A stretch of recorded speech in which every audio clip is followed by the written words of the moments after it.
예, 오늘은 마태복음 20장 8절로 16절 말씀으로 절대 주님, 절대 은혜라는 제목으로 말씀을 함께 나누겠습니다. 본문은 포도원 품꾼의 비유 이렇게 부를 수가 있습니다. 여러분 이제 다 아시겠지만 포도원 품꾼의 비유는 이제 한 포도원에 있는데 우리도 이제 그 인력시장이라는 곳이 있죠. 왜? 그럼 인력시장에서 인력시장 가려면 몇 시에 나가야 됩니까? 예? 일찍, 그러니까 일찍이지. 정확하게 나가려면 몇 시에 나가야 돼요? 잘 모르시는구나. 새벽기도 끝나고 가면 돼요. 그걸 모르셔요? 새벽기도 끝나고 가야 돼요. 에? 그 소장님 사모님이 늦다고 하니까 또 늦는 것 같으네. 새벽기도 하다 말고 가야 돼? 어쨌든 이제 새벽부터 나가야 됩니다. 그 이제 오늘 본문에 보면 새벽에 나온 사람이 있었고 또 9시에 아침 9시에 또 정오에 나온 사람, 또 오후 3시에 나온 사람, 심지어는 몇 시에 온 사람도 있는 거예요? 5시, 오후 5시에 와서 6시까지 1시간이라고 한 달은 챙겨간 사람도 있는 겁니다. 그래서 이제 품삯을 줄 때 누구부터 줬냐면 5시에 온 사람부터 품삯을 줬죠. 그래서 1시간밖에 일을 안 한 사람을 한 데나리온을 준 거예요. 예를 들어서 일당 10만 원, 그러면 이제 10만 원을 준 거죠. 그러면 이제 그 전에, 그러니까 3시에 온 사람, 12시에 온 사람, 9시에 온 사람, 심지어 새벽에 온 사람은, 저 사람이 10만 원이면 나는 주인이 미쳤어요가 되는 거지. 진짜 나는 한 50만 원 받나? 이렇게 생각할지 모르겠어요. 근데 이제, 한 데나리온, 즉, 그냥 일당 10만 원 밖에 안 주더라는 것이죠. 먼저 온 사람들도. 물론 먼저 온 사람들이 더 받을 줄 기대한 것은 너무 당연합니다. 인지상정이죠. 사람 마음이 다 그렇죠. 그래서 우리가 지금 이 말씀을 보통 어떤 식으로 이 말씀을 보느냐. 5시에 왔음에도 불구하고 하나님은 주인은 동일하게 우리를 대우하시는구나. 내가 5시에 와서, 즉 1시간밖에 일하지 않았는데 또 불구하고 하나님은 동일하게 대우를 하시는구나. 그래서 우리는 그 1시간 일하고 일당을 받아간 사람에게 집중하면서 이것이 하나님의 은혜다. 정말로 그 은혜가 아니고는 설명이 안 되는구나. 하나님의 은혜다. 이렇게 우리가 보통 이 말씀을 읽습니다. 근데 문제는 이제 그 은혜가 누구에게도 은혜여야 합니까? 새벽에 온 사람에게도 은혜여야 한다는 사실이죠. 5시에 온 사람은 은혜야. 그건 그렇다 치고 새벽에 온 사람에게도 은혜이냐는 것이죠. 이제 이 말씀의 핵심은 이제 그쪽으로 돌아가야죠. 새벽에 온 사람은 어떻게 해야 되는 것이냐는 거죠. 물론 예를 들어서 새벽에 온 사람이나 혹은 아침 9시나 12시에 온 사람도 주인이 없었으면 오늘 어떻게 해야 됩니까? 하루 공쳐야 됩니다. 하루 벌어 하루 먹고 산다고 표현을 한다면 오늘 하루 굶어야 되는 거예요. 나만 굶는 게 아니라 내 가족도 같이 굶어야 돼요. 끔찍한 일이죠. 새벽에 온 사람이 내가 저 주인을 만나지 못해서, 내가 저 포도원 주인을 만나지 못해서 오늘 일하지 못했으면 이 돈 10만 원을 못 받았고 돈 10만 원이 없으면 나와 내 아이가 굶었겠구나. 정말 은혜다. 그렇지. 저 주인이 없었다면 정말로 내가 굶어야 됐을 텐데 정말로 은혜다. 굶을 뻔했는데 그거 생각하면 사실은 감사하고 은혜로 생각해야 되죠. 근데 그렇게 은혜에 감사가 잘 됩니까? 그게 잘 안 돼. 그게 잘 안 돼. 뭘 보면 5시에 와서 10만 원 똑같이 받아가는 놈을 보면 그게 그 감사가 잘 안 나오죠. 아니 너무 당연해. 오늘 일을 못했으면 어떻게 해야 돼요? 나와 내 새끼가 굶어야 된다니까요. 그럼 너무 은혜고 감사해야 되잖아.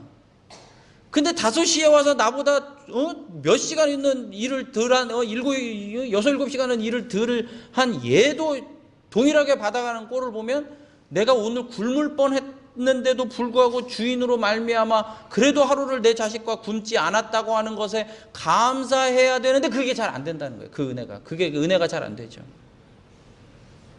그럼 이제 그거를 어떤 식으로 이제 또 좀 우리가 그걸 은혜로 막 이제 집어넣으려면 어떻게 해야 되느냐면, 나는 새벽에 왔어요? 여러분의 자식이 5시에 온 사람이면 어떻게 하시겠습니까? 내 새끼가 5시에 와가지고 1시간밖에 일 안 했는데 그거 똑같이 받아갔다 그러면 어떻게 하시겠습니까? 그 8분의 1로, 한 달에 8분의 1로 나눠가지고 주인한테 한 6만 원 돌려주고 공정하게 대우하시면 됩니다. 2만 원만 받아가지고 가겠습니다. 이렇게 하시겠습니까? 그 내 자녀가 5시에 올 수도 있다는 거죠. 심지어는 나는 새벽에 갔을지는 내 자식은 5시에 온 자일 수 있잖아요. 그렇게 해서 그러면 그래서 은혜가 되는 거구나. 이렇게 은혜로 인정이 되십니까? 그것도 잘 안 되죠. 여러분, 이렇게 상황을 분석하고 계산해서 은혜를 은혜라고 해야 한다면 참 은혜는 힘든 겁니다. 그걸 은혜로 받기가 너무 힘든 거예요. 그렇지 않아요? 상황을 내가 오늘 이걸 안 했으면 굶어 죽을 뻔했지. 그래 내 새끼도 굶을 뻔했지. 그러니까 은혜다. 이렇게 한다면 그렇지. 나는 새벽에 왔지만 내 자식은 5시에 와서 얘는 진짜 일도 못할 뻔했는데 그래도 얘도 돈 10만 원 받아가지고 하는 게 은혜다. 그래서 은혜구나. 이제는 내가 감사하는 거야 하구나. 이렇게 한다면 상황을 분석하고 계산기 두드려가지고 큰일 날 뻔했네 해서 은혜네. 이렇게 계산이 나와서 은혜라고 한다면 그것을 은혜로 받기가 참 힘들다는 것이죠. 그래서 은혜를 사도 바울은 어떻게 은혜라고 선포하느냐. 우리 고린도전서 15장 10절을 읽어보겠습니다. 시작. 그러나 내가 나 된 것은 하나님의 은혜로 된 것이니 내게 주신 그의 은혜가 헛되지 아니하여 내가 모든 사도보다 더 많이 수고하였으나 내가 한 것이 아니요 오직 나와 함께 하신 하나님의 은혜로라. 이게 고린도전서 15장 10절 말씀입니다. 사도 바울이 내가 나 된 것은, 내가 여기까지 온 것은 하나님의 은혜로 된 거예요. 그래서 그것을 은혜로 계산이 되어졌나 봐요. 그래가지고 더 많이 수고하려고 했어. 새벽같이 나가서 일을 하려고 했어. 그래가지고 새벽같이 나가서 더 많은 일을 했긴 한 모양이야. 사도 바울 입장에서 그렇죠. 새벽같이 나가서 더 많이 일을 한 사람이죠. 그래서 뒤돌아서 내가 이제 정말로 그 은혜에 감격해서 은혜에 감격한 삶으로 나아갔나, 그렇게 해서 은혜에 감격한 삶으로 나아가려고 삶을 살았는데 뒤돌아보니 그렇게 살아간 것도 하나님의 은혜라는 거예요.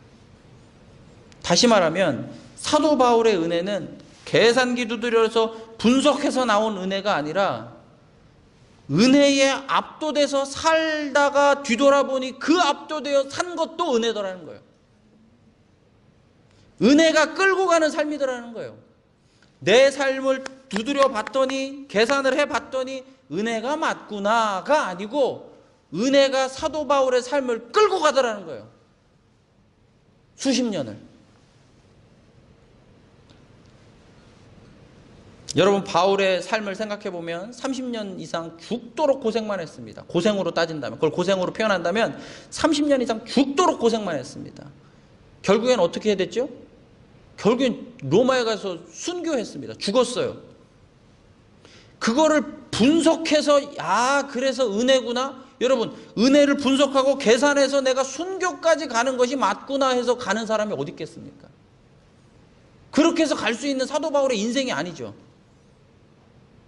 사도 바울은 순교의 현장에서도 뒤돌아보면서 은혜가 자기를 압도해서 은혜에 매여, 성령에 매여 내가 여기까지 왔구나, 이렇게 고백하더라는 거예요. 여러분, 우리 은혜에 매여가는 삶이지 하나님의 은혜를 계산기 두드려서 맞다, 은혜구나, 굶을 뻔했네, 내 자식이 오늘 굶을 뻔했네, 이 계산으로 나오는 은혜가 아니라는 겁니다. 은혜라고 하는 것은 그런 은혜예요. 그래서 오늘 그 은혜를 우리가 같이 나누려고 합니다. 다시 말하면 바울에게 은혜는 예수 그리스도 그분 자신이었어요. 예수 그리스도 그 자체가 바울에게는 은혜였다는 것이죠. 내가 그려내고 내가 소원하고 내가 인정해서 그 예수 그리스도가 주님이 되신 게 아니에요. 제가 이제 오늘 본문 저 제목을 절대 주님이라고 했는데, 절대 주님이라고 하는 것을 그렇지 예수님 절대 주님 내가 인정하겠어 해서 예수님이 절대 주님이 되는 게 아니에요. 제가 지난 수요일도 우리 찬미하고 연희자매님 나왔을 때 그런 얘기를 했죠. 여기서도 우리가 예를 들어보면 우리 홍식이와 윤여명 형제님의 부자 관계가 제가 그런 말씀 드렸죠. 홍식이가 내가 우리 아빠 해주겠어. 오케이, 내가 저 아빠를 나랑 닮은 것도 같고 내가 우리 아빠 해주겠어. 결단했어. 우리 아빠 하겠어. 해서 아빠가 되는 게 아니에요. 관계의 힘이라고 하는 것은 내가 인정하겠어. 결단했어. 내가 아빠로 붙들겠어 해서 아빠가 되는 게 아니잖아요. 예수 그리스도의 절대 주님은 우리가 주님으로 영접한다 하지만 조금 제가 오해하지 말고 들으세요. 내가 영접했기 때문에 절대 주님이 아니에요. 그분은 절대 주님이세요. 사도 바울이 그렇지 내가 절대 주님으로 인정하겠어. 그래서 내가 순교까지 가겠어. 그래서 가는 인생이 아니잖아요. 절대 주님에게 끌려가고 매여 사는 삶이지 사도 바울이 인정해서 예수님이 주님이 되신 게 아니란 말이에요. 그래서 사도 바울을 이끌고 가시는 그 절대 주님, 사도 바울이 분석하고 선택해서 가는 은혜가 아니라 끌고 가는, 사도 바울을 끌고 가는 그 은혜를 절대 은혜라고 부른다면 여러분 절대 주님이 되는 곳에 절대 은혜가 있는 줄 믿습니다. 내가 계산하고 선택하는 삶이 아니고. 그래서 우리의 절대 은혜는 절대적인 주님이 되시는 그곳, 예수님이 어디에서 우리의 절대 주님이 되십니까? 내가 인정한다, 온 세상 사람들이 아니라고 발악을 해도 예수님이 절대 주님이 되시는 그곳이 어디입니까? 바로 십자가와 부활의 동산인 줄 믿습니다. 거기서 절대 주님이 되시잖아요. 내가 어떻다와 상관없이 세상 모든 사람이 인정한다 인정하지 않는다를 다 떠나서 예수님은 그 자리에서 하나님께서 죽은 자를 다시 살리신 그곳에서 예수님은 절대 주님이 되신단 말이에요. 그 절대 주님의 곳에서 우리의 삶이 절대 주님이 끌고 가실 때 사도 바울의 삶은 순교의 현장에서도 절대 은혜가 사도 바울의 삶을 절대 은혜가 끌고 가시는 그 사도 바울의 삶이 곧 우리의 삶도 그러한 삶일 줄 믿습니다. 여러분 다시 이 비유 속으로 들어가 보시면 1시간만 일한 사람이 10만 원 받았어요. 자, 이제 데나리온이라는 말이 어려우니까 10만 원 받았다고 쳐요. 일당 10만 원. 자, 한 시간 일한 사람이 10만 원 받았어요. 당연히 내가 새벽부터 와가지고 나는 8시간, 9시간 일했으면 어떻게 생각하는 게 당연하다고요? 더 받을 줄 아는 게 당연해요. 그래서 오늘 본문의 10절을 보시면 먼저 온 자들이 와서 더 받을 줄 알았더니 그러죠. 더 받을 줄 알았어요. 왜냐하면 1시간 일한 사람이 10만 원 받았으니까 나는 새벽 온 사람 더 받을 줄 알았어요. 예, 물론 그렇게 기대하고 또 생각하고 소망할 수 있습니다. 근데 이제 조금 더 나가보면 11절에 보시면 그렇게 더 받을 줄 알았는데 자기도 돈 10만 원만 받았거든요. 그러니까 11절에 보니까 받은 후 집주인을 원망하기 시작합니다.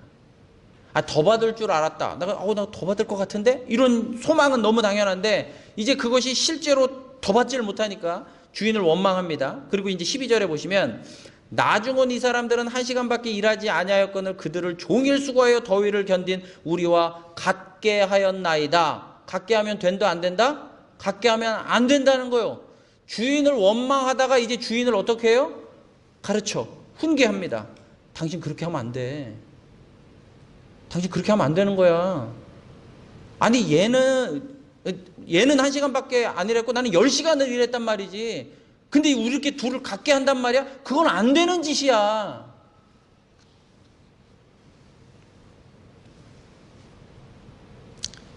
여러분 주인을 원망하고 훈계까지 하기 시작합니다. 여러분 우리가 계산해서 나온 은혜를 가지고 신앙생활한다? 그렇게 신앙생활이 안 돼요. 계산해서 나오는 것은 그렇게 신앙생활이 안 돼요. 그래서 여러분 오늘 이 본문들 보면서 원망하고 주인을 훈계하는 사람들을 막 뭐라고 하면 이게 몰아붙이면서 절대로 원망하는 삶을 살면 안 됩니다 라고 말하면 그 원망이 안 됩니까? 이 사람들은 원망 대장입니까? 원망하지 맙시다 이렇게 해가지고 원망이 안 되는 삶이 아니고 여러분 다 계산해 보십시오. 은혜가 맞을 겁니다. 은혜가 맞다고 확신하십시오 해서 은혜가 되는 것도 아니라는 것이죠. 우리의 주인이 분명히 절대 주님이 우리의 진짜 주님이 분명히 따로 계심에도 불구하고 우리는 사실은 우리의 마음속에 자꾸 내가 더 받아야 된다는 생각을 합니다. 물론 제가 이렇게 말씀드리면 아유 목사님 그런 소리 하지 마세요. 저는 뭐 제 인생에서 더 받을 생각 안 해요. 저는 욕심 없어요. 뭐 그렇게 말씀하시는 분도 있을지 모르겠어요. 예. 여러분 욕심이 없다고 하시겠습니까? 여러분 이 품꾼들은 무슨 욕심이 있었어요? 아니 이 품꾼들은 새벽에 온 품꾼들이 무슨 욕심이 있었습니까? 새벽에 온 품꾼들은 얼마 바라고 왔을까요? 10만 원 바라고 온 거예요.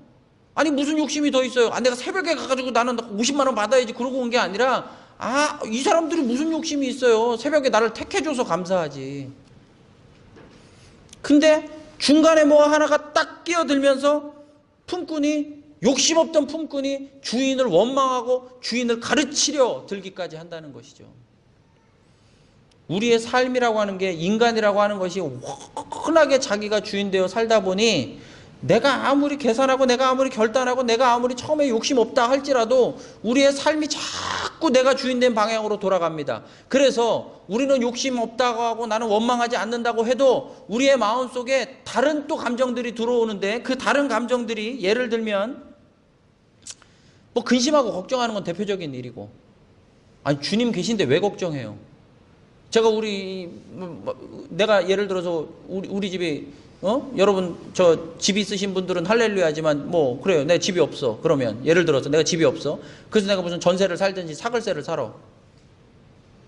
사글세를 살아요. 그러면 근데 사글세를 살다가 갑자기 번개가 쳐가지고 우리 집이 무너졌네. 천정이 내려앉았네. 그럼 그거 가지고 불편은 하지. 물론 이제 오늘 당장 살아야 되니까 불편은 하지만 그 집 부서진 거 가지고 내가 걱정할 필요가 있어요, 없어요? 누가 걱정해야 되죠?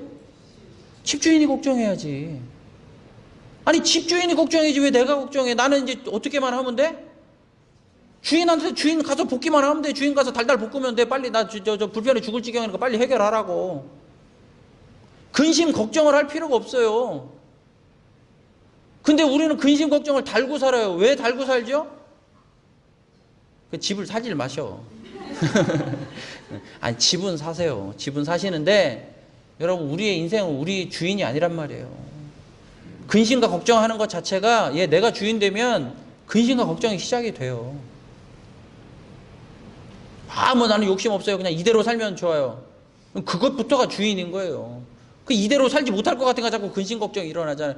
여러분 벼락이 맞아서 내 집이 부셔져도 그것이 내 집이면 걱정이지만 전세 살고 사글세 살고 내 집이 아니면 뭘 근심 걱정할 필요가 있어요. 불편은 하지. 오늘 당장 어디서 뭐 찜질방에서 자야 될지 모르겠지만 불편한 거지. 야 저거 내 집 부셔져서 어떨까? 그 걱정하는 사람이 어디서 내 집이 아니면.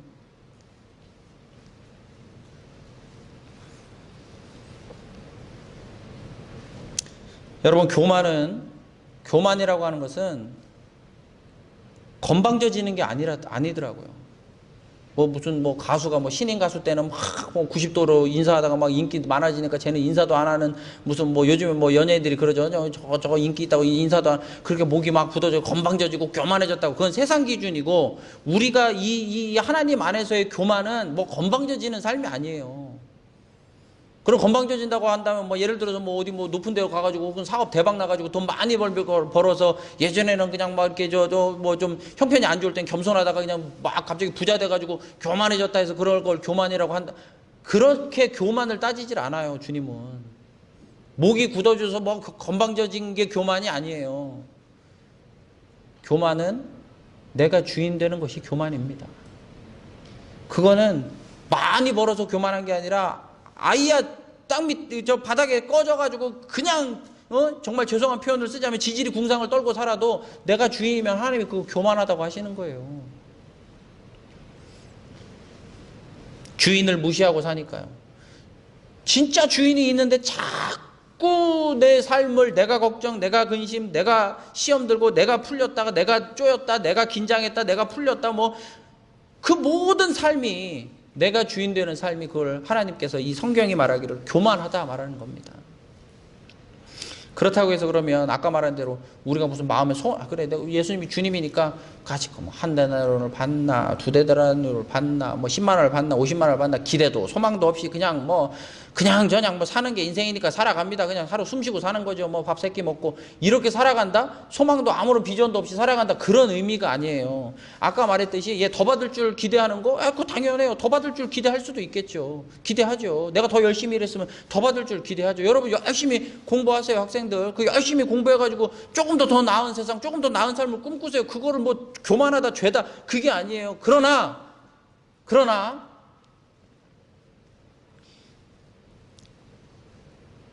사도 바울이 주님을 위해서 열심히 일하다가 자기 몸에 이상이 생겼어.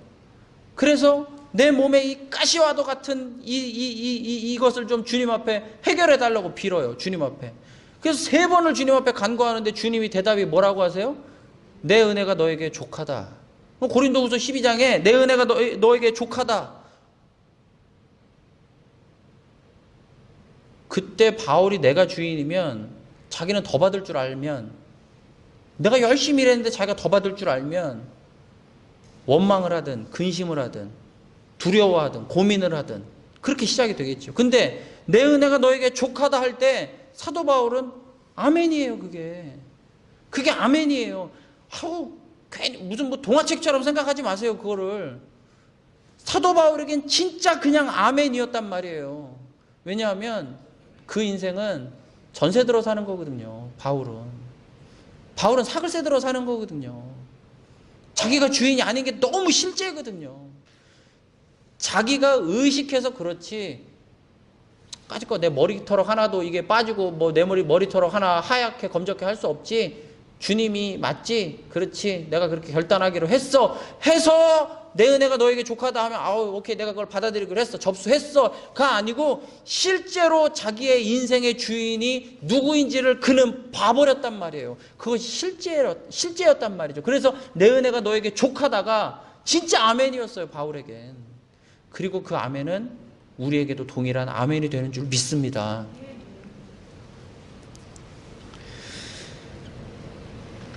몇 년 전에 저도 한참 힘들 때, 저도 한참 힘들 때, 저는 사실 저 자신이 욕심이 없는 줄 알았습니다. 아니 솔직히 인간적으로 보면 별로 욕심이 없었어요. 아니 욕심도 교만도 뭔가 여유가 있어야지 욕심들 부리고 교만하지. 뭐 여유가 없으니까 뭐 나도 욕심 없는 줄 알았어. 뭐 아니 저 여유가 도대체가 안 보이니까. 그래서 정말로 폭폭한 인생을 사는데, 예를 들어서 고린도후서 12장 9절처럼 내 은혜가 너에게 족하다는 말씀이 하나님이 그렇게 이런 말씀을 나에게 주시는 것 같으면 눈물이 쏙 빠집니다. 정말 눈물이 쏙 빠지면서 어떻게 해야 될까요? 아멘, 제가 믿습니다. 아멘. 그렇게 하지만 눈물은 쏟아지는데 마음 깊은 곳에 진짜 아멘은 안 되더라고요. 입술로 아멘하고 맞습니다. 그 말이 맞죠. 그러니까 그 말이 맞기를 바라고 그 말이 맞아야만 하고 그 말이 맞기를 정말로 바라는데 내 마음에 진짜 깊숙한 곳에서 눈물은 계속 쏟아지는데 마음 깊숙한 곳에서 그 아멘의 실제가 안 나오더라는 거예요. 그때 제가 알았어요. 저는 그 아멘이 실제가 아니, 이게 실제가 아닌데, 근데 신앙생활은 그냥 이렇게 실제가 아니든 실제이든 그렇게 아멘하면서 가는 것인가 보다. 여러분, 그때 제가 그렇게 최선을 다했어요. 그게 뭐 잘못이다 죄다를 떠나서 지금 돌아보건데 그렇게 살았더라고요. 제가. 여러분, 내 은혜가 너에게 족하다는, 오늘 여러분 힘든 삶 속에 여러분의 눈물을 빼는, 눈물샘을 자극하는, 그냥 한번 이렇게 이 한 곱이 꿀떡하고 넘겨가는 성경의 감동스러운 문구가 아니에요. 이 말씀을 하신 분, 내 은혜가 너에게 족하다 하신 이 말씀을 주신 그 예수 그리스도가 절대적으로 주님이시기에 이 말씀은 사도 바울에게 절대적으로 아멘이 된 줄 믿습니다. 그리고 그 절대적인 주님이 오늘 우리에게도 진짜 절대적인 주님이신 줄 믿습니다. 그래서 내 은혜가 너에게 족하다가 그 모든 말씀이 창조주의 말씀이기에 우리가 마땅히 아멘 하고 화답하게 될 줄을 믿습니다. 그래서 여러분 고린도후서 1장 20절을 이렇게 말합니다. 고린도후서 1장 20절 시작. 하나님의 약속은 얼마든지 그리스도 안에서 예가 되니 그런즉 그로 말미암아 우리가 아멘하여 하나님께 영광을 돌리게 되느니라. 하나님의 약속은 내 신념과 의식과 네가 결단을 해서 예가 되는 게 아니에요. 하나님의 말씀은 얼마든지 예가 되는 이유는 그리스도 안에서 예스가 되는 줄 믿습니다. 그리스도가 누구입니까? 그분이 우리를 위해 죽으시고 부활하셔서 창조주의 본체를 보여주신 절대 주님이신 줄 믿습니다. 그래서 그 그리스도 안에서 예스가 되나니 그런즉 그로 말미암아 그리스도 안에서 하나님의 모든 말씀이 예스이기 때문에 우리가 아멘 할 때 그 하나님 앞에 영광이 되는 줄 믿습니다. 우린 그렇게 아멘하는 삶입니다. 눈물 쏟아지면서 이게 아멘이어야만 하기에, 이게 아멘이 아니면 오늘 하루를 정말로 폭폭해서 견뎌낼 수 없기에 아멘인 것도 훌륭한 신앙일지 모르겠지만, 실제로 그분이 정말로 주님이시기에, 절대적으로 주님이시기에, 의심할 수 없이 주님이시기에, 세상에, 오늘 제가 칼럼에 승부조작 얘기를 썼나요? 세상은 승부조작하지만 절대적으로 조작할 수 없는 예수 그리스도가 절대 주님이시기에, 여러분, 우리는 하나님의 모든 말씀에 예스, 아멘, 그 아멘이 실제가 되시기를 주님의 이름으로 축원합니다. 그래서 절대 주인이라고 하는 것은 내가 분석하고 결심해서 예수의 주되심이 되는 것이 아니라고 제가 지금 반복해서 말씀드립니다.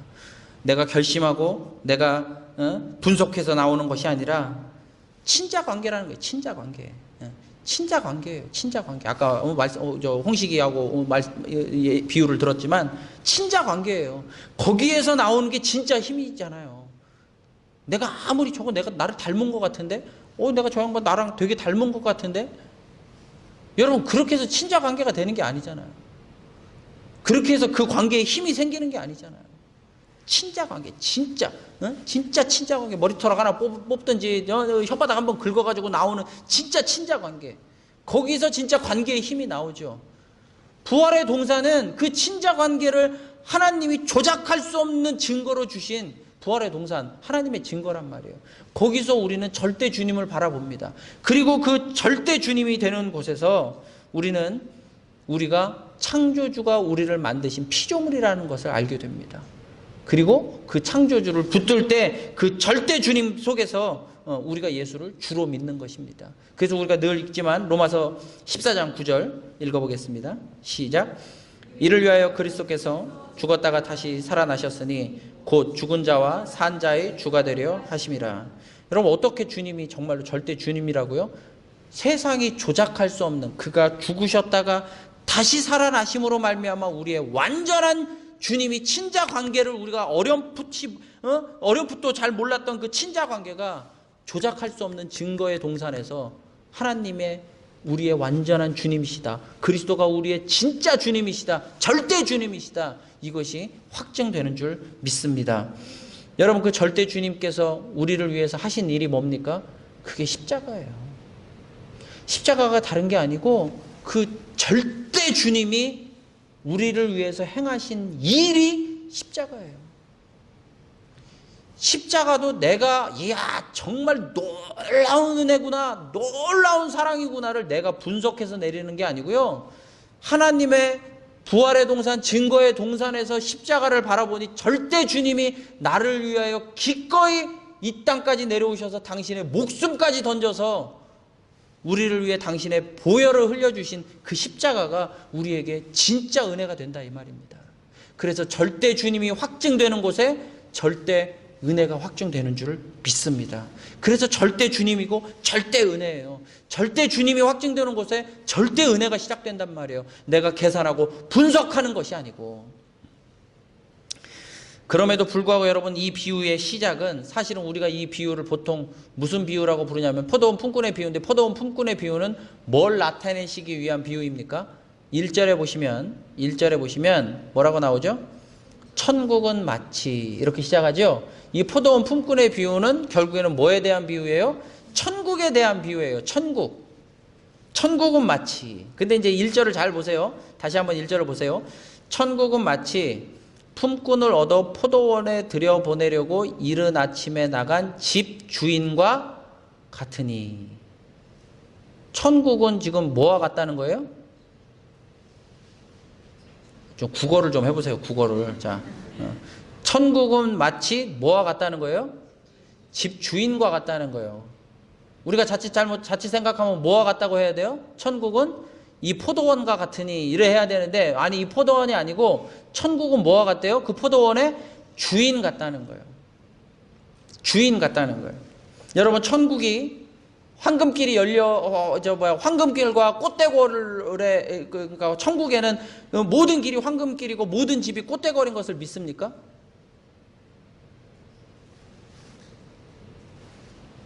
안 믿습니까? 그게 중요한 게 아니라는 거예요, 천국이. 그죠? 그건 믿습니다 해서 소용이 없어요. 그건 뭐 가봐야 아는 거고. 천국이 모든 길이 황금길이고 무슨 집집마다 꽃대궐인 게 중요한 게 아니고, 그렇다면 천국이 그게 핵심은 그렇게 얘기했겠지. 그러나 천국의 핵심은 어디에 있다는 거예요? 천국의 주인에게 달려있다 이거예요. 천국의 핵심은 천국의 주인이 핵심인 거지, 천국이 무슨 황금길이고 꽃대궐이고 무슨 그게 중요한 게 아니고, 천국은 가서 일이 많다 적다 내가 일을 조금만 해도 더 많이 받는다 이게 천국이 아니라는 거예요. 천국의 핵심이. 그래서 포도원이 천국이 아니고 포도원의 주인이 천국이라고 말하는 거예요. 천국에서 여러분 연봉 얼마 받을 것 같습니까? 예? 연봉 얼마 받기를 기대하십니까? 예. 여기 연봉에 지금 여기는 뭐 다 연봉에 차이가 있는데 천국 가면 연봉에 차이가 있을까요? 없을까요? 예? 연봉에 차이가 있을까요? 없을까요? 왜 없어? 그걸 어떻게 알아요? 그것도 중요한 게 아니야. 천국에 무슨 연봉이 있겠어요? 그냥 먹고 놀고 땡일 텐데? 뭐 이런 사람도 있을 테고. 여러분, 그러니까 천국은 그 모든 우리가 생각하고 상상하는 모든 인간적인 기준의 차원이 핵심과 뭐 그런 게 아니고, 그게 중요한 게 아니고, 천국은 그 절대 주님이 계신 곳, 절대 주님과 함께 하는 곳, 그것이 천국인 줄 믿습니다. 그것이 천국의 비유예요. 그런데 여기서 우리가 지금 이렇게 천국의 개념을 조금 붙들 때, 여러분 천국이 죽은 다음에 가는 천국이라면, 죽은 다음에 우리가 이렇게 그렇지 죽은 다음에 천국 가면 뭐 꽃대궐 그게 무슨 소용이겠어? 예수님 만나면 그뭐 예수님과 함께하는 것이 천국. 그게 맞아요. 그 절대 주님과 함께하는 것이 천국인데, 근데 이 비유가 죽은 다음에 있어질 그래 천국은 이런 곳이다라고 하는 비유를 예수님이 이렇게 하셨다면 이 비유가 의미가 있겠습니까? 아니 죽어서 가는 천국에 무슨 포도원 비유가 무슨 의미가 있겠어요? 죽어서 가는 천국에 무슨 뭐 일을 했는데 뭐 조금만 일해도 동일하게 받고 많이 일해도 동일하게 받고 그게 천국이 이게 무슨 의미가 있겠어요? 이 비유가. 이 비유의 의미는 죽어서 가는 천국, 나중에 우리가 바라보는 그 영원한 천국에 대한 비유가 아니고, 이 천국은 어디서 소망하는 천국의 비유입니까? 이 땅에서 소망하는 천국의 비유예요. 죽어서 가는 천국의 비유를 뭐하러 실어놨겠어요? 뭐하러 예수님이 얘기하셨겠어요? 죽어보면 되는 거지. 그러나 이 땅에서 우리가 천국을 소망하며 살 수 있다고 예수님은 이 비유를 우리에게 주신 줄 믿습니다. 천국의 비유는 이 땅에서 의미가 있어요. 그래서 여러분 지금 이 비유를 보면 아까 먼저 온 사람들은 사실은 불공평하게 대우받은 거잖아요. 자기는 일을 이만큼 더 했는데 똑같이 받으면 불공평하게 대우받은 거예요. 여러분 이 땅 가운데 불공평함이 있을 수 있어요. 불공평이 있을 수 있죠. 근심할 수도 있고요. 걱정할 수도 있고요. 시험거리가 생길 수도 있고요. 경쟁이 있을 수도 있고요. 아니 저 세상은 천국이 아니라 우리 교회는 천국이죠. 여러분 교회가 천국입니까? 교회 안에 왜 시험거리가 없습니까? 교회 안에 왜 불편함이 없습니까? 아니, 최소한 그래도 저기는 완전히 지옥이고 여긴 좀 덜 지옥이라 천국입니까? 여러분 아시잖아요. 세상에 교회에 얼마나 말이 많고 얼마나 일이 많은지. 아니 세종시민교회에는 그런 시험거리가 하나도 없습니까?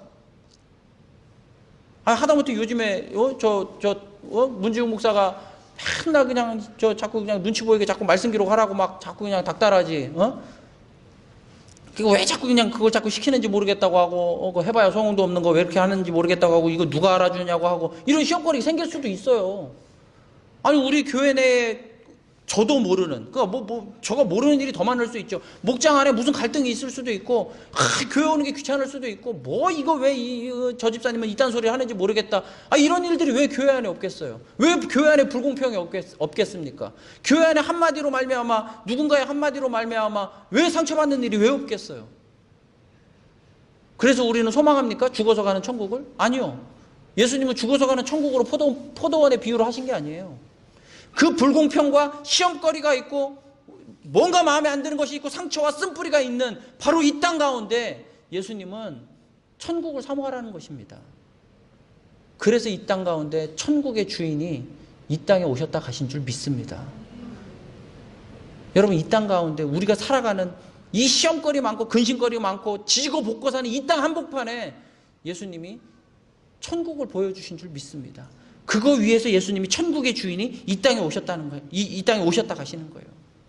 그래서 여러분, 이 땅에서 누리고 경험하는 천국은 굉장히 좋은 일이 벌어질 것을 기대하는 것이 천국이 아니라, 다시 말합니다, 천국의 핵심은 뭐라고요? 그 안에서 무슨 일이 벌어지느냐가 핵심이 아니고 천국의 핵심은 뭐라고요?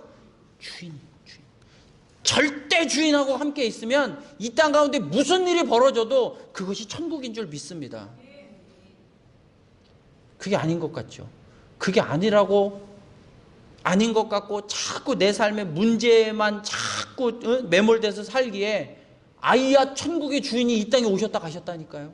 그래서 천국의 주인이 이 땅에 오셨다 가셨다니까요. 천국은 바로 그 절대 주인과 함께하는 것인데, 그 절대 주인이 이 땅에 오셨다 가셨다니까요. 그리고 그냥 오셨다 가셨습니까? 그냥 오셔가지고 맨 오병이어만 행하고 그냥 막 38년 된 병자 살리고 막 소경 눈뜨게 하고 가난한 사람 부자 만들어주고 이렇게 하고만 가셨으면 그게 뭐야 또?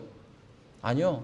예수님이 그래서 마태복음 12장과 16장에 우리에게 표적을 보여달라고 했을 때, 야, 내가 지금 오병이어 했잖아. 너 못 봤어? 야, 내가 무리를 걷는 거 너 몰라? 야, 내가 지금 나사로 살린 거 몰라 너 지금? 이래 하시지 않아요. 그걸로 표적이 아니라는 거예요. 예수님이 표적을 구할 때, 사람들이 표적을 구할 때, 이 악하고 음란한 세대가 왜 악하고 음란합니까? 음란한 게 뭐죠? 이 여자하고 살아야 되는데 이 여자로 만족 못해. 저 여자하고 살아. 이 여자하고 살아봤는데 만족 못해. 저 여자하고. 악하고 음란한 거예요. 하나님이 보여주지, 이제 이거 배불러, 먹고 올수록 배불러. 근데 내가 아직 눈을 못 떴네. 눈도 뜨게 해줘. 근데 내 자식이 걱정이네. 맨 그걸 통해서 하나님을 확인하려고 하는 게 그게 악하고 음란한 거예요. 근데 예수님은 이 땅에 오셔서 그 악하고 음란한 세대, 맨 내 삶 편안하게 해주는 것으로 증명받고 싶은 그 사람들에게, 그 악하고 음란한 세대에게 단 하나의 표적을 주셨어요. 그 하나의 표적이 뭡니까? 선지자 요나의 표적.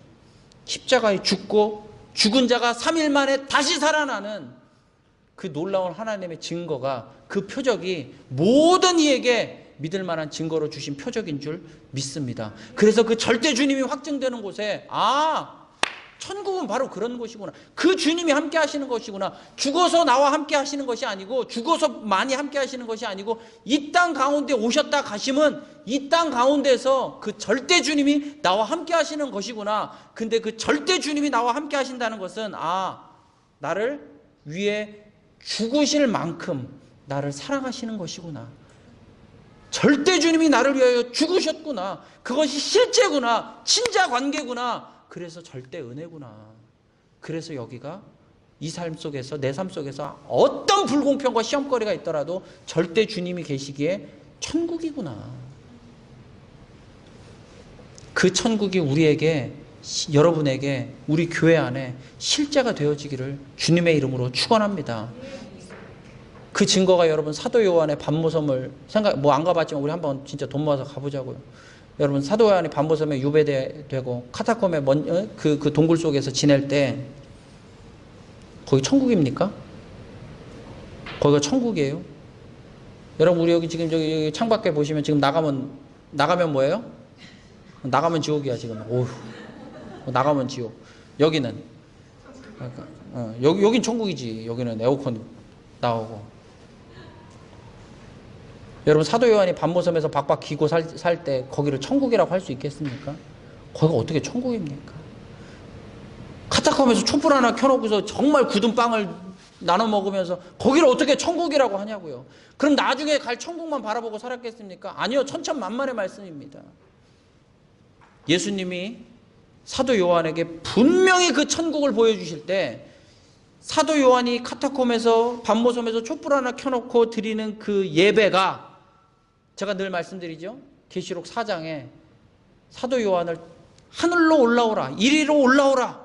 그래서 사도 요한을 하늘로 끌어올리시더니, 너가 그 카타콤 동굴에서 드리는 예배가 실제로는 천국에서, 천상에서 그 24장로와 그 모든 그 생물들이 벌떡 일어나서 거룩하다, 거룩하다, 거룩하다. 전에도 계셨고 이제도 계시며 장차 오실 영원한 만주의 주 만왕의 왕이시로다. 그 예배가 바로 너가 드리는 그 밤모섬에서 드리는 카타콤에서 드리는 그 예배가 천상의 예배와 맞닿아 있음을 사도 요한에게 보여주시잖아요. 계시록 4장에서. 그래서 사도 요한은 그 밤모섬이 천국이었습니다. 카타콤이 천국이었어요. 왜요? 잘 먹고 잘 살아서가 아니라 절대 주님이 함께 하시기 때문에요. 여러분 어떤 삶을 살고 계십니까? 카타콤에 계세요? 지하동굴에 계십니까? 어디에서 찌그러져서 살고 어디에서 근심걱정으로 사십니까? 그곳이 천국이 되는 이유는, 천국이 될 수 있는 힘은 절대 주님이 함께 하시기 때문입니다. 그래서 우리가 늘 부활의 동산으로 올라가는 거예요. 그래서 주님이 주신 증거를 붙드는 거예요. 아, 절대 주님. 근데 그 절대 주님이 나를 어디까지 사랑하신다고요? 우리가 죄인 되었을 때 자기의 목숨을 들여서 우리 위에 보혈로 덮으실 만큼 우리를 사랑하시는 줄 믿습니다. 그래서 절대 주님, 그 확증 속에 절대 은혜를 붙들게 되는 겁니다. 예수님께서 이 포도원 품꾼의 비유를 하시면서, 야, 주인을 바라보는 것이 그래서 천국이라는 거예요. 한 데나리온을 받았다, 내가 8시간을 일했다, 1시간을 일했다가 아니고 주인을 바라보는 것, 그것이 천국이라는 거예요. 그 비유를 하실 때, 그 비유를 하시면서 그 절대 주님인 것을 어떻게 한 번 더 말씀하시느냐. 이 비유가 20장 아까 16절까지 읽었죠? 16절에서 끝나요. 20장 16절에서 포도원 품꾼의 비유가 끝나요. 17절에 무슨 이야기가 나오느냐. 자, 17절로 19절 바로 이 비유에 이어서 나오는 말씀입니다. 시작. 예수께서 예루살렘으로 올라가려 하실 때에 12제자를 따로 데리시고 길에서 이르시되, 보라, 우리가 예루살렘으로 올라가노니 인자가 대제사장들과 서기관들에게 넘겨짐에 그들이 죽이기로 결의하고 이방인들에게 넘겨주어 그를 조롱하며 채찍질하며 십자가에 못 박게 할 것이나 제3일에 살아날 것이라. 여러분, 그 절대 주님이 누구인지를 보여준단 말이에요. 절대 주님이 계신 곳이 절대 은혜고 거기가 천국인데, 그것이 너희가 그걸 붙들고 사는 것이 천국인데, 어떻게 내가 예수님 내가 절대 주님이 되느냐? 성경의 예언대로 내가 죽고 3일 만에 다시 살 거라는 거예요. 그 증거가 너희에게 절대 주님을 알아볼 수 있게 하는 증거가 될 거라는 거죠. 아멘입니까? 아멘입니까? 근데 여기서 아멘 하신다 하더라도 이제 우리에게 어떤 일이 일어나느냐. 자, 19절까지 이제 예수님이 절대 주님에 대한 이야기를 하셨어요. 20절에 누가 등장하느냐? 야고보와 요한의 어머니가 등장해요. 세베대의 부인이 등장합니다. 그래서 뭐라고 예수님 앞에 말하느냐. 자, 20장 20절 21절 시작. 그때에 세베대의 아들의 어머니가 그 아들들을 데리고 예수께 와서 절하며 무엇을 구하니? 예수께서 이르시되 무엇을 원하느냐? 이르되 나의 이 두 아들을 주의 나라에서 하나는 주의 우편에 하나는 주의 좌편에 앉게 명하소서. 엄마들은 다 이래. 여기 나오잖아. 엄마들은 다 이래. 지금 주님이 계속해서 내가 누구인지, 천국이 무엇인지 절대 주님에 대한 이야기를 하는데, 오, 아멘, 아멘, 절대 주님, 아멘. 근데 제 아들은요, 이런 거라는 거죠. 이런 거라. 그럼 이제 우리 마지막으로, 여러분, 이 절대 주님께서 이 예루살렘으로 가시면서 이렇게 말하실 때 야고보와 요한의 어머니가 절대 주님은 맞는데 더 달라는 거 아닙니까? 지금 똑같잖아요. 그 아까 포도원 그 비유하고 똑같죠. 더 달라는 거 아닙니까? 예수님은 절대 주님을 말씀 중이신데 더 달라고 해요. 그러니까 그 여인에게 예수님이 뭐라고 답변을 마지막에 하시느냐. 자, 20장에 28절 시작. 인자가 온 것은 섬김을 받으려 함이 아니라 도리어 섬기려 하고 자기 목숨을 많은 사람의 대속물로 주려 함이니. 여러분, 늘 말하지만 33살 먹은 청년 예수의 피가 어떻게 모든 사람의 대속물이 될 수 있습니까? 청년 예수의 피가 어떻게 많은 사람을 위하여 흘리는 보혈이 될 수 있습니까? 그 피가 왜 어떻게 그렇게 귀한 보혈이 되고 모든 사람을 위한 대속물이 될 수 있을까요? 33살 청년의 피가, 그분이 누구이냐의 그게 핵심인 것이죠. 예수님이 절대 주님, 창조주의 본체, 하나님의 아들이시기에 그분의 죽음은 모든 사람을 위한 대속물이고 그분이 흘리신 십자가의 피가 하나님 본체의 피가 되는 줄 믿습니다. 그래서 여러분 부활의 동산에서 십자가를 볼 때 그것이 절대 은혜가 되는 거예요.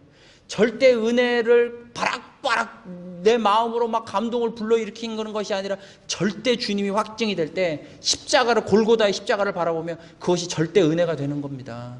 여러분 오늘 이 시간 절대 주님, 절대 은혜 그리고 그것을 분명하게 확증시키는 부활의 동산에서 절대 주님을 붙들고 지금 우리의 삶이 어떠한 형편이든지 간에 주님과 함께함이 천국인 줄, 천국이라고 고백할 수 있는 그 고백이 실제가 되시는 우리 예배자들 되시기를 주님의 이름으로 축원합니다. 예, 찬양하겠습니다.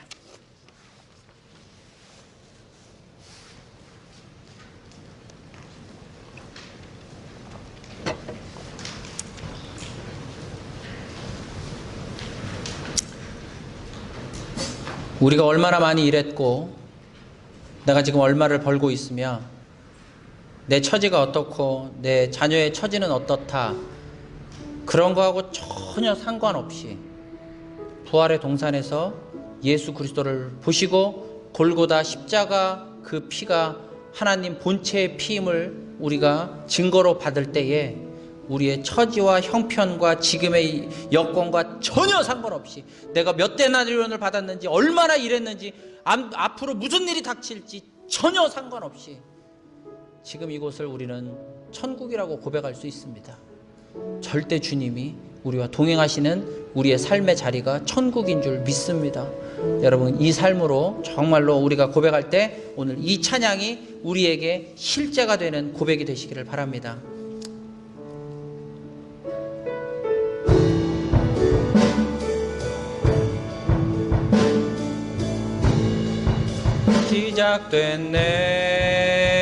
시작됐네 우리 능력이 다스리고 새롭게 하네 자유하네 죄와 사망으로부터 나의 삶은 변하고 난 충만하네. 다시 한번 시작됐네. 시작됐네. 우리 주님의 능력이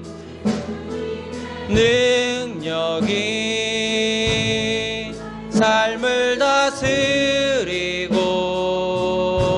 새롭게 하네. 자유하네. 죄와 사망으로부터 나의 삶은 변하고 나 충만하네. 은혜로다.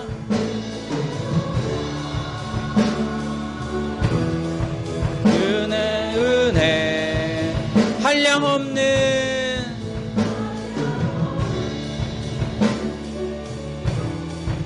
주의 은혜로다. 주의 은혜 변함없는 신실하신 주의 은혜로다. 은혜로다.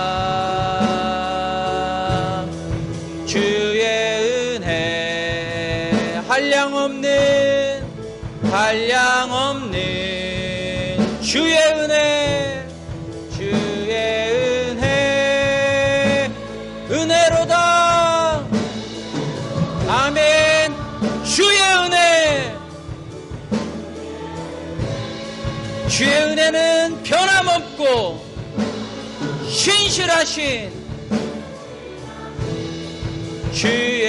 우리 함께 기도하겠습니다.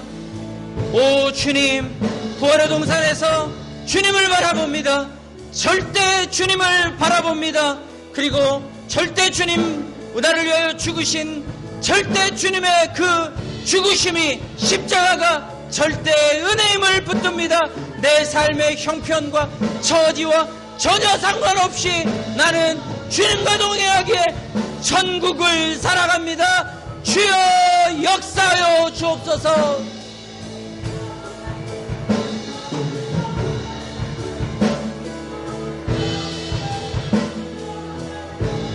주여 주여. 이 자리에 머리 숙여 기도하는 모든 자들에게 주님 절대 주님으로 임하여 주옵소서. 절대 주님으로 임하여 주옵소서. 그래요 주의 정말로 보혈이 아버지 하나님 본체의 피가 되어 절대 은혜요 절대 사랑이 될 수 있도록 도와주옵소서. 덮지 못할 것이 없으며 아버지 하나님 정말로 덮지 못할 허물이 없으며 덮지 못할 죄가 없으며 덮지 못할 상처가 없음을 알게 하여 주옵소서. 주여 주여 주여 주여. 오늘 예배 가운데 절대 주님 절대 은혜를 부활의 동산에서 온전히 확증하는 주여 세종시민교회 온 예배자들 될 수 있도록 주여 역사하시고 인도하시고 만져주시옵소서. 주님 오늘 이 시간 다시 한번 부활의 동산에 올라 또한 그 부활의 동산에서 골고다 십자가 언덕을 바라보며 절대 주님 절대 은혜를 확증하는 우리 될 수 있도록 역사하여 주옵소서. 그리하여 사도 요한이 밤모섬도 천국이요 카타콤도 천국이었듯 주여 우리의 삶이 지금 이 시간 절대 주님 절대 은혜와 함께하기에 천국이 되게 하옵소서. 지금은 우리 주 예수 그리스도의 은혜와 하나님 아버지의 극진하신 사랑하심과 정말로 이 모든 것을 확증케 하시는 성령님의 대주교통 충만케 하심이 오늘 절대 주님 절대 은혜를 확증하며 정말로 우리의 삶을 천국으로 고백하는 모든 예배자들과 가정들 머리 위에 이제로부터 영원히 함께하여 주시옵기를 간절히 축원하옵나이다. 아멘.